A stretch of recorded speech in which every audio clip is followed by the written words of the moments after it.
चुनाव नजदीक है और सभी दल एक्टिव हैं। अब इसी बीच तेजस्वी यादव की बड़ी प्रेस कॉन्फ्रेंस पटना में रखी गई।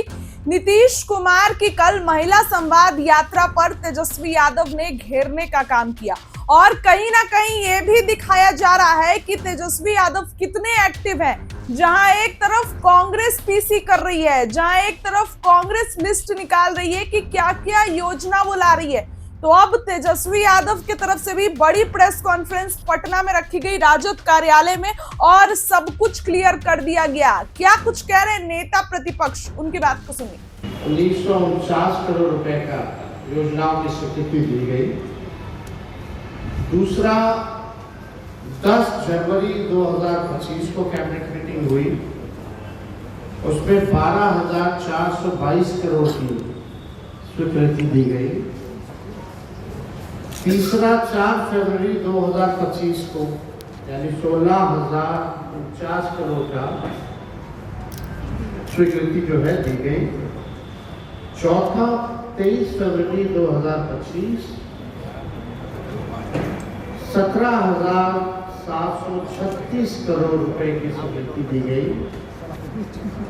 25 यानी पांचवा कैबिनेट 25 फरवरी 2025 27,381 करोड़ की स्वीकृति जो है दी गई है। छठा कैबिनेट जो हुआ 19 मार्च 2025 492 करोड़ की स्वीकृति दी गई। 8 अप्रैल यानी सातवां कैबिनेट जो हुआ 8 अप्रैल 2025 यानी 593 करोड़ की स्वीकृति जो है दी गई है।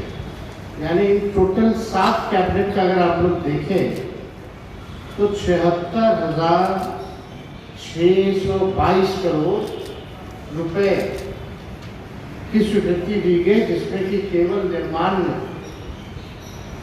में अधिकांश योजनाओं की स्वीकृति जो है दी गई। ज्यादातर भवन निर्माण हो, पथ निर्माण हो, जल संसाधन हो, ग्रामीण कार्य हो, यानी अन्य वैसे विभाग जहां संबंधित है, जहां ग्लोबल टेंडरिंग की जा रही है,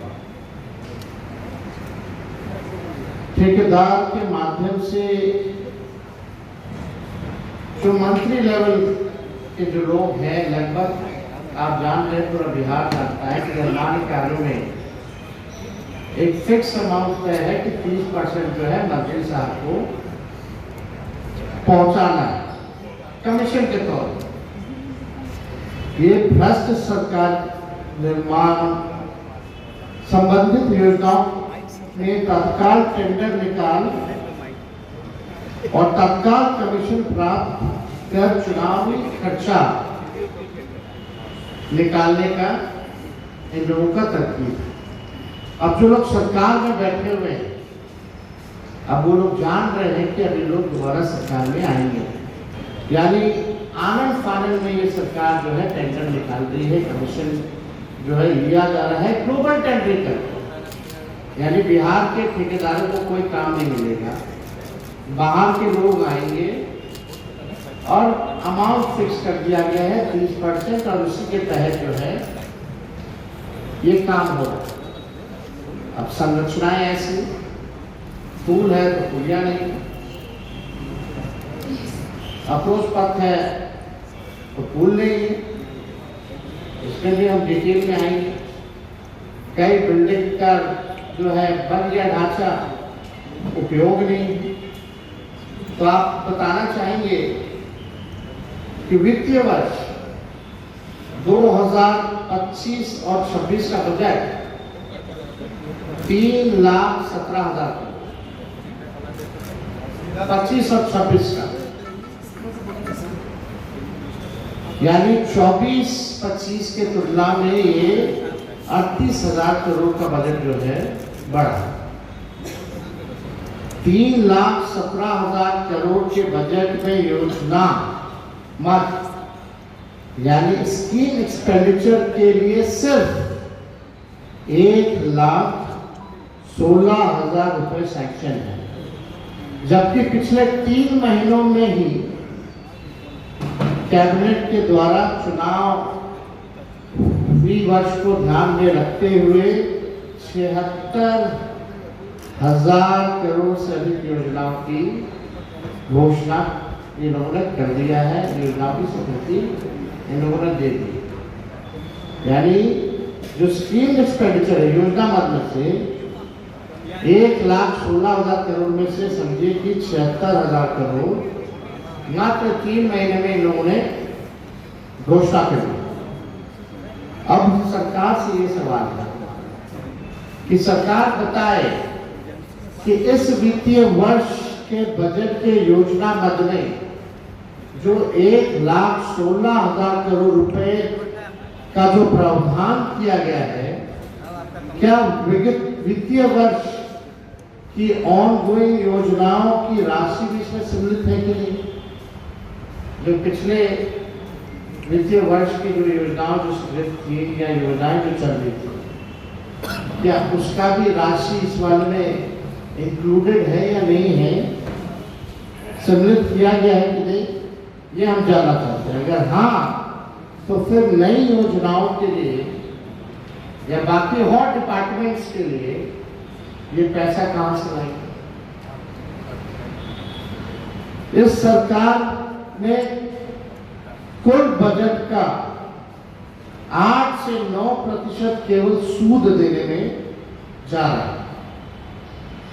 जो इन लोगों ने लोन लिया है, जो हर बिहारी पे कर्जा है, मतलब 8 से 9% उसका सूद लौटाने में इसका जो है पैसा जा रहा है।